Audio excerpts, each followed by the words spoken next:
un exercice ici sur un système de deux masses.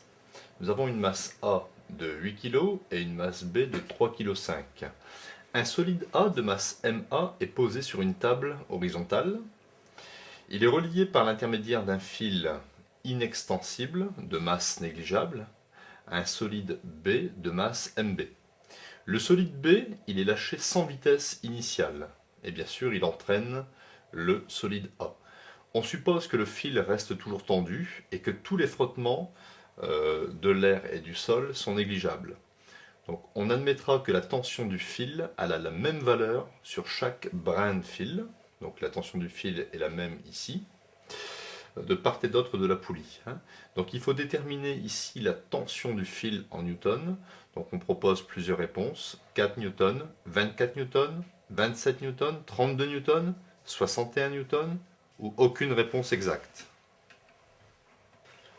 Donc on représente ici les forces qui s'exercent sur la masse A. Il y a le poids PA, la réaction du support perpendiculaire, ici à la table horizontale, et la tension du fil. Donc on peut écrire d'après la deuxième loi de Newton pour la masse MA, la somme des forces, donc PA plus R plus T, est égale à la masse MA multipliée par son accélération. Donc nous allons projeter cette relation vectorielle selon un axe horizontal AX, qui est orienté ici vers la droite. Donc PA est perpendiculaire à cet axe, donc ça fait 0.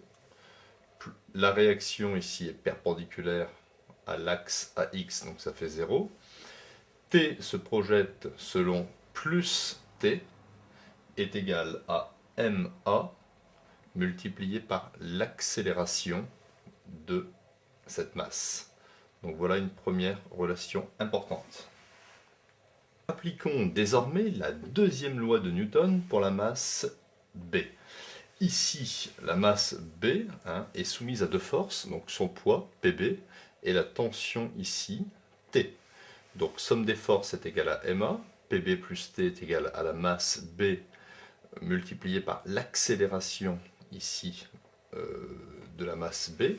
Alors il faut noter ici que la tension est la même en tout point et que l'accélération subie par A correspond à l'accélération subie par B. Je vais donc projeter ici cette relation vectorielle selon l'axe. Ici, on va l'appeler l'axe JY. On obtient donc le vecteur PB est dans le sens ici JY, donc plus PB.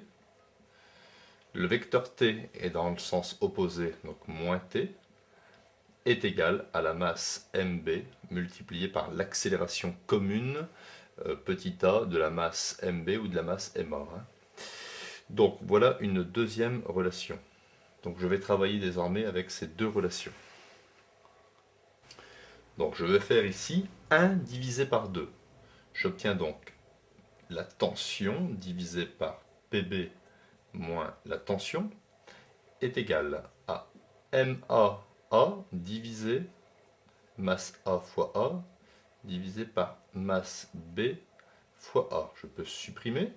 Je fais un produit en croix. J'obtiens tension fois masse B est égal à masse A multiplié par PB moins tension. Donc tension fois masse B, je développe ici, MA, PB on sait que c'est MB fois G, moins MA fois T. Je peux ici transposer ce terme et factoriser par T.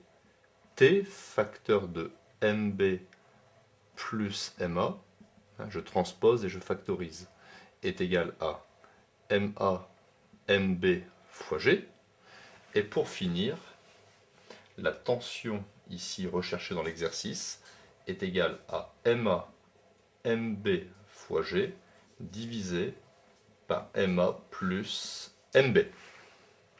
Donc application numérique, MA c'est 8 kg, MB c'est 3,5 kg. Et j'ai pris pour l'accélération de la pesanteur 9,8 kg. Alors soit on l'exprime en mètres secondes moins 2 ou soit en newton par kilo. et j'obtiens une tension avoisinante les 24 newtons.